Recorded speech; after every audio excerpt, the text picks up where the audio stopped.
now, Michael. Did I do something wrong? Excuse me. Can I just ask my question? I know. We promised each other that we would try to each one get our question in. Okay, fine. So my question in HMO, and start. Your turn. Thank you. I get to ask my question because, you know, it's a real complicated issue. And I did watch the film, and I thought about the points that you were making. It's so personal, but my question is about the socialized medicine part, going into other countries and deciding. But I want to preface it with, okay, what we have in our country now, we know, you mentioned the 47 million that are uninsured. That down to households, that's about 10% of Americans. 10% have no insurance. Then you have about 10% that are like people like myself who go and buy their insurance on the open market. And there are complications there, of course, because I can't buy across state lines. What's the question? To do with socialized medicine. Okay, but I'm getting to it. Right. Now, there's two other segments. 80% of Americans, half their employer buys their insurance for them. And that's the ones where you're talking to HMO. They have complications because a third party's paying the bill.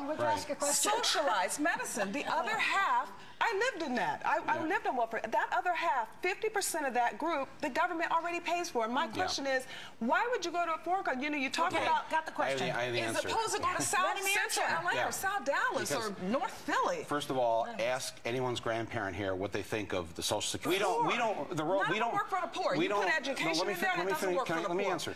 Social Security doesn't work for the poor. I think what people are also asking, the question. We wouldn't expect the fire department. It's Al Gore. He's the one. No. Because we need the market. You're not going to remove the market from television. No, I mean, you got Medicaid. We have a government-run plan already. We do it for the poor people. You got Medicaid. They trickle to the state. Then you have the state.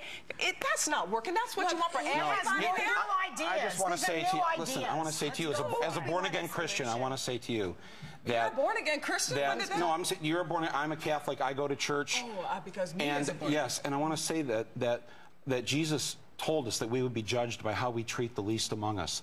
And we shouldn't really maybe call this socialized medicine. We should call it Christianized medicine. It's to help everyone. Because let me just finish. Let me finish.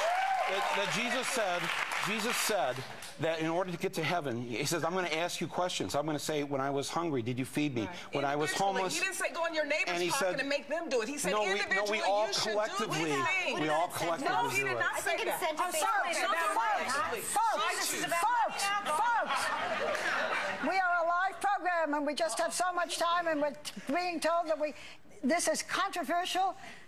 You can understand why from Star's point of view, from everyone else's point of view. We didn't even get to the criticism about your going to Cuba and how the government's a little against that. Maybe you'll come back with us, and maybe you won't. But in any event...